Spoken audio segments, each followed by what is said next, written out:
Bonjour mesdames et messieurs, moi c'est Coach Simon Ouedraogo. Ici dans cette vidéo, je suis là également pour vous donner des informations capitales pour votre avenir. Je suis à Madagascar, à Antananarivo, plus précisément à l'hôtel Novotel. Ce n'est pas une publicité, c'est pour vous dire que bon, c'est au regard du sujet que je vais aborder que j'ai prononcé le nom de l'hôtel. Je parle à la jeunesse africaine et à toute la jeunesse. Quand je suis arrivé ici à l'hôtel, je pensais qu'on allait me demander mon niveau d'études. Je pensais que si je ne présente pas mes diplômes, je ne vais pas dormir. Mais je suis allé dans une suite magique sans qu'on me demande « Tu as eu quel diplôme? Tu viens d'où ?» Bon, c'est quand je remplissais les formulaires que j'ai dit que je suis burkinabé et que je viens du Burkina. Je suis en train de dire à la jeunesse africaine, si tu as plus de 16 ans et que ton père n'a pas d'usine, ton père n'a pas d'hôtel, ton père n'a pas de compagnie aérienne ou ferroviaire ou terrestre, je suis en train de te dire que l'école n'est pas ta place. Parce que l'école est réservée pour ceux qui ont un héritage, c'est-à-dire pour les Arabes, pour les pétroliers saoudiens. L'école, aller loin à l'école, c'est réservé pour ceux dont les parents et les arrière-grands-parents ont été des milliardaires. À ce moment, si tu vas décrocher un doctorat ou un master, bon, en cas d'échec scolaire, c'est-à-dire au cas où tu ne gagnes pas de travail, tu peux repartir te contenter de l'héritage de tes parents. Mais si toi, tu es comme moi comme ça, quand je dis moi, ça veut dire beaucoup de choses pour ceux qui connaissent mon histoire. J'ai dû quitter l'école très tôt afin d'affronter la vie, entreprendre, m'auto-éduquer, pour que mon enfant puisse aller dans une école de 5 millions CP1 bien sûr. Et si au cas où il venait, ce n'est même pas sûr, au cas où mon enfant venait aller dans une université, suivez-moi de près, je suis en train de vous parler sur YouTube. J'ai déjà 2 enfants, Dieu merci, je les salue. Mais si vous voulez espionner moi, au cas où mon enfant va mettre pied dans une université, minimum là, c'est 50 000 $. Écoutez-moi bien et espionnez-moi jusqu'à ce que mes enfants grandissent. Si je n'ai pas 50 000 $ pour que mon enfant aille à l'université, il ne fera jamais ce qu'on appelle université. Parce que la comédie éducationnelle, nous en Afrique, on doit arrêter ça. Si tu n'as pas l'argent pour aller payer des éducations chères qui vont te garantir un avenir meilleur, mais il faut quitter. Il faut quitter pour investir. Aujourd'hui, on a des grandes sociétés d'investissement. On a la bourse, on a les bitcoins, on a les crypto-monnaies, on a le trading. Dès lors que tu sais lire et écrire, tu peux aller sur Google et puis faire du forex, auto-trading, tu apprends à trader. Et tu vas devenir riche. Et maintenant, tu veux aller t'éduquer là où tu veux. Je ne suis pas en train de vous dire d'arrêter d'apprendre, mais je suis en train de vous dire d'arrêter de perdre votre temps. N'ayez plus pitié à vos parents, parce qu'au début, les jeunes ont pitié de leur papa. Je vais te donner le bac et me chercher. Après, je vais te donner la licence papa. Après, maman a exigé que j'ai le master. Après, quand tu ramasses tout ça, tu reviens à la maison, tes parents te disent merci pour avoir fait ça. Et puis tu dis, mais et alors? Ils te disent de regarder la télé ou du moins de postuler. C'est ton papa maintenant qui devient ton coursier. Il sort, il revient avec des nouvelles que quoi, il a entendu une entreprise qui veut quelqu'un, alors qu'il ne connaît personne là-bas. Donc ton papa plus tes professeurs, plus ta maman, plus tes oncles réunis ensemble ne peuvent pas te donner un boulot d'un salaire de 300 000. Ensemble. Donc cela veut dire que tu as perdu tout ton temps en ayant pitié de ces gens-là qui n'ont même pas d'entreprise. Donc, le message que moi je vais passer ici, soyez stratège. À partir de 16 ans, si tu sais bien lire et écrire, rentre dans la vie active, entreprends, deviens même vendeur ambulant comme moi si tu veux. Et surtout, investis dans les crypto-monnaies. Investis beaucoup ton argent dans le trading. Et tu vas voir, à 18-20 ans, tu as des milliards ou des millions. Maintenant, si tu as envie d'aller à l'école, vas-y. Parce que pour moi, en tant qu'Africain, on doit aller à l'école avec voiture.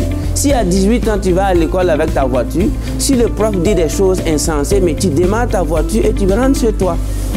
Parce que si ce qu'il dit ne va pas te permettre d'avoir du carburant dans une semaine, tu te lèves, tu démarres ta voiture de 20 millions et tu rentres chez toi. Mais lorsque tu vas à 25 ans, tu vas à l'école à vélo. Même si on te ment, mais tu es assis, comment tu vas faire? À 30 ans, tu vas à l'école la moto et tu ne peux même pas mettre le carburant de ta moto. Même si le professeur ment, tu es obligé d'écouter. Mais À 25 ans, tu vas à l'école avec une voiture de 30 millions. Si l'enseignant n'est pas inspirant, tu te lèves et tu démarres ta voiture, tu fais vroom et tu rentres chez toi. Mais vous, la jeunesse africaine, vous avez permis à des enseignants mal choisis de prendre votre avenir en otage. Quand je dis un enseignant mal choisi, c'est qui? C'est un enseignant qui n'a même pas un compte bancaire. C'est un enseignant qui ne sait même pas où va le monde. Il ne connaît pas Bitcoin, il ne connaît pas Lively Money, il ne connaît pas Simcoin. Quand tu lui demandes qu'est-ce que c'est que Forex, l'enseignant il est là, il se gratte. Il ne connaît même pas définir Forex. Donc, tous ces messieurs-là, c'est ceux qui ont pris votre avenir en otage. Moi, je les appelle les vampires de l'avenir de la jeunesse africaine. Et comme les Africains, les vampires de votre avenir, ce sont les enseignants qui ne se cultivent pas. Ils sont bleus, noirs. Tu te lèves, tu dis bonjour monsieur, est-ce que tu sais ce que c'est que Singapour? Est-ce que tu connais le marché boursier, les capitalisations boursières? Le gars, il te regarde comme ça. Il dit quoi? Capitalisation quoi? Ce monsieur-là, tu penses qu'il peut être responsable d'un avenir meilleur? Non! C'est pourquoi moi je m'adresse à la jeunesse africaine. N'ayez plus pitié des enseignants qui ne se cultivent pas. Les notes là, on sort un bic, on partage des notes à 1000 personnes, 18, 17. Mais c'est rare de personnes qui peuvent sortir une carte bancaire, partager 10 000 à ses étudiants. Moi je connais des enseignants, si tu parles bien, on te fait plus 5. Oui, toi, oui, plus 5. Oui, toi, plus 4. Mais il faut faire plus 5 bitcoins. Toi, tu as 2 bitcoins. Toi, je te donne 5 000 francs. Toi, je t'invite à Madagascar. Combien d'enseignants peuvent inviter les étudiants à voyager parce qu'ils l'étudient bien? Les notes là, c'est un bic et une feuille. Et puis on te fait plaisir sur le papier. Par la suite, la vie ne se trouve pas sur papier. C'est pourquoi les Saoudiens, les Arabes, les anglophones, les Américains, les Européens, ils ont d'abord assuré un avenir à leurs enfants avant leur naissance. Aujourd'hui, s'ils veulent que ces jeunes-là fassent des universités, on n'est pas sur les mêmes tempos en fait. Nous sommes en Afrique, le continent de toutes les possibilités. Jeunesse africaine, prenez votre avenir en main. Faites de sorte que vos enfants aillent dans des universités meilleures au cas où vous aimez les longues études.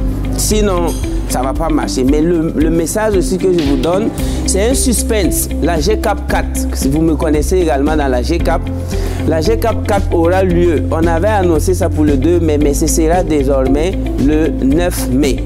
Donc, le 9 mai, comme je vous avais dit qu'un numéro utile vaut mieux qu'un Master 2, dans la vie, il faut voyager.